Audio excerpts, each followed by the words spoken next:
This just in, a big loss for Blake. Lively as the judge has dismissed one of the defendants from her lawsuit, but it does come with a catch. Also, Hollywood icon is sticking up for Justin Baldwin. It's Capital Breakfast, and right now we are joined by the woman starring in the new film adaptation of the viral novel It Ends With Us. Please welcome to the show, everyone. Blake Lively's here. Now, thank you. How are you finding London? How are you finding the UK so far? Oh, I'm so happy to be here. I'm just like trying to jump out of the car as we drive places to just pick up my favorite treats along the way. Oh, so that's just been my mission. We've lived here so much that I have a lot of favorite spots. Okay, any particular treats? Blonde chocolate at Liberty. Yeah, and I know it's not British, but Cedric Grolet's shop, I mean, oh my gosh, they're always sold out. And he has the best, most magical pastries. It's like grown-up Willy Wonka, like bougie grown-up Willy Wonka. Okay, I'm adding that to the list of places I need to go. Yeah, I mean, I'm going to be completely honest with you, Blake. The reason I'm slightly frazzled is because, can I be honest with you? Please. Actually, never mind. No. Honesty. Only lies. Basically, about 45 minutes ago or so, I was like, let me treat myself to a nice little matcha latte. Just relax. The problem being, Blake, is I'm lactose intolerant. And I didn't tell them that I wanted a soya one. No. So I've had quite a stressful half an hour. Ooh, that's a lot. I'm just only letting you know in case darling producer Kaz might just have to step in. Yeah, so I'm going to do my very best. And apologies if goodness. I've got a sweat on. Oh, no, I'm so sorry. No, that's so I'm stressful. sorry. I have anxiety for you. Honestly, 8 years. I probably have diapers in the car. Honestly, I have that so would many help. kids that I could just give you some of those. Thank you. The diapers, not the kids. No, that's fine. I'll take anything. Bless, they've had to go out and get me tablets, toothbrushes. It's been a mare. Oh, God. But we'll get through it. I have so many questions. Oh, just, toothbrushes for gastrointestinal? Yeah, I guess which way it kind of... if you but maybe where does the toothbrush go? Well, if I'm... Oh, if it goes up. Okay, sorry. Yeah, sorry. I got it. You're so beautiful and Hollywood A-lister. I didn't want to tell you that I vomited, but I guess we're here now. That way. I was the other direction, so we're good. Always. Southbound train. Got it. Great. That's where I was. You're northbound, though. It's fine. The toothbrush is good for northbound. We're going everywhere. Yeah. Welcome to Popcorn Planet. I'm Andy. Senior. We got a big update for you. This is a loss for Blake. Now it comes with a catch, as I said, because it was done without prejudice, which means she can refile, which is annoying because he didn't give that same liberty to Justin. But Jed Wallace in Street Relations, they were the ones who sort of were accused of doing the dirty deeds of the retaliation campaign, the untraceable acts across Reddit and so on. He denies this.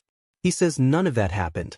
We'll go through what he says but Blake was accusing him of being hired by a tag PR, etc. to do a lot of the dirty retaliation tactics that she's saying was all their fault and nothing was her fault.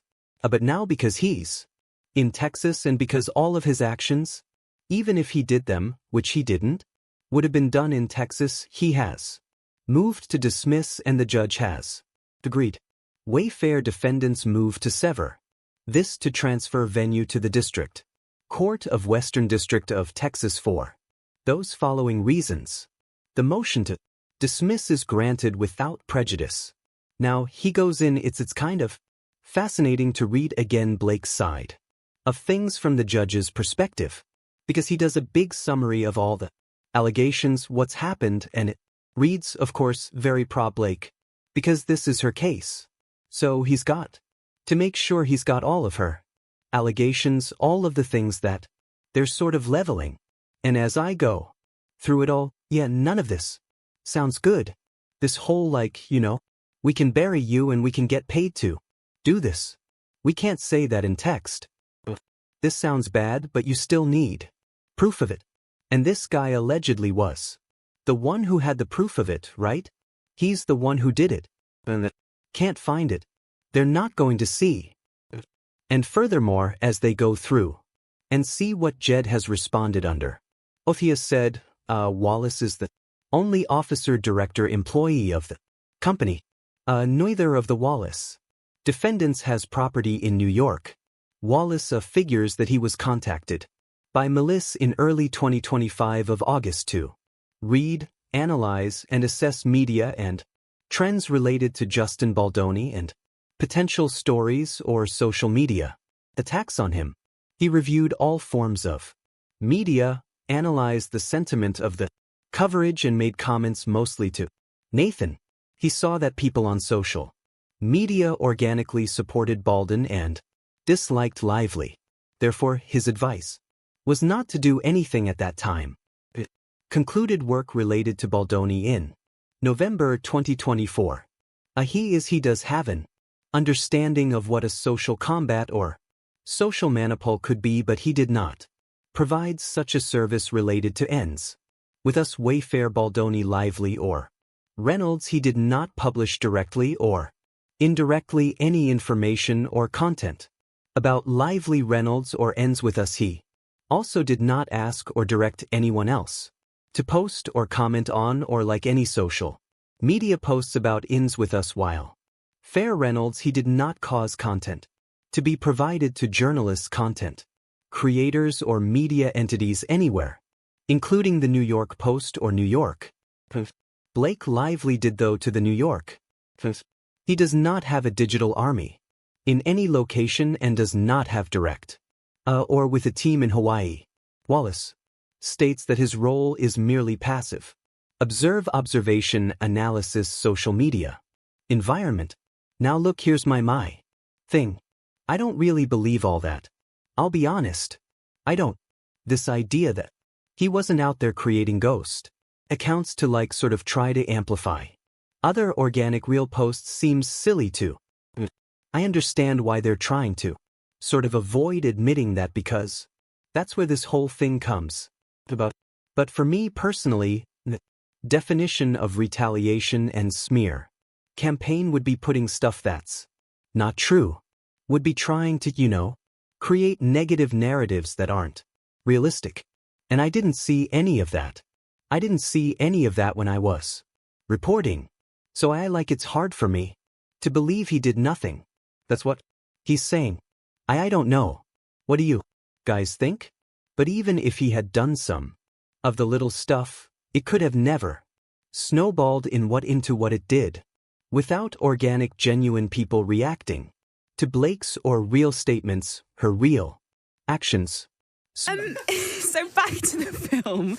Obviously, you play Lily Bloom. This is absolutely incredible. First things first, you're a producer on this movie as well. Yes. Had you read the book and then you were like, I need to bring this to life? How did the whole film come to life? Well, that's so nice of you to acknowledge the producing, because so many people want to talk about the acting, and honestly, the acting was the smallest contribution that I had to this film. So I was very fortunate to have such authorship in this story in a way that makes this movie so much more significant feeling, and I'm so proud of it, and I'm so excited to share it because of that. So no, I didn't find the rights to the book. I came into it once the movie was already a reality, and so it was really just about making sure that we honored the book as best as possible, and that we also were able to bring ourselves and some authenticity and hopefully even expand upon the book. Yeah. And Colleen Hoover was such a great partner in that. She's an incredible author, but some people it doesn't also translate to filmmaking, but she's a great filmmaker. She's able to separate herself and say, I know that it happened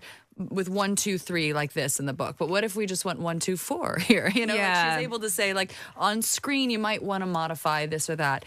And it was just like such a beautiful, rewarding experience. And I'm so proud of the movie, because normally if you play a woman that has like levity and light and humor, you don't also get the darkness and the pain and the trauma, or if you do get those things, you don't get the levity and the light. So this is something where you get to see all the colors and messiness of this woman and her life and her story, and it's beautiful. And telling that is so much more than just the acting. It's in everything you see on screen, every sound you hear, the color of the movie, the production, the clothes, all of it. It's storytelling is in so many different mediums. So this idea that they orchestrated it, the idea that Jed Wallace or Melissa Nathan or any of them forced me to do what I'm doing, or countless others over the summer to report on her ridiculous marketing choices, her bad attitude and junkets, her avoidance of DV where it's like, girl, this is what the movie's about. I understand maybe you're trying to make it seem a little bit more Barbie for the sake of making it successful, but you got to know the tone. And you got to know your time and place. And she just didn't throughout that whole marketing campaign and beyond. That she was marketing her own companies. How does that help the film? It only helps her. So all of that was Tondo. It was wrong. And you can't blame Jed Wallace for it. Believe he didn't even like a post or do that. Seems hard to believe. I'll be honest. But even if he did a little bit of that, I don't see how. That's the retaliation campaign or the smear campaign. It makes no sense to me. It makes no sense to me. But now the problem is he would be the one that they'd have to get the information for. And because Blake stupidly filed this in Texas and she made some errors. She's stuck because she's going to have to do this by July 31st. Going straight to the bottom. Let's go to the last little line there. Sorry. It's a lot. Sorry, the 30th. Lively. Sean Lee have the substantial completion deadline for such discovery has already passed in recognition of the possibility that jurisdictionally relevant facts may be revealed or have already been revealed in discovery. Lively shall have leave to amend her complaint by July 30th limited to the existing claims alleged in the walls. Defendants. Now here's where it's a give because Baldoni didn't get that same luxury. But now somehow Blake's getting it against Jed because Jed admitted in the last hearing that Jed's attorneys admitted that all the evidence has been all they asked for has already been handed over a while ago. So that Blake's had it. So now the judge is saying, well, I know you got all the discovery. So if you can prove that he did it in New York and we can bring it to fine. Or if you want to take your evidence and then go back and prove them in Texas, go for it. It's all up to you. I'm struggling with whether that's really fair or not. I guess it is. I'm just frustrated because he should have given that same luxury to Justin because I do feel like Justin needs discovery to find a lot of this evidence and have his day in court to prove a lot of it just as Blake does. Blake doesn't have any evidence. From my observation, she stole that phone illegally from Stephanie Jones. That's my opinion. The Vanzum lawsuit, which we're going to talk about next week. I'm bringing in Omar to talk about that for you guys next week. It's a very important piece of this puzzle that not enough people are talking about, and we're going to give it its due because those texts should be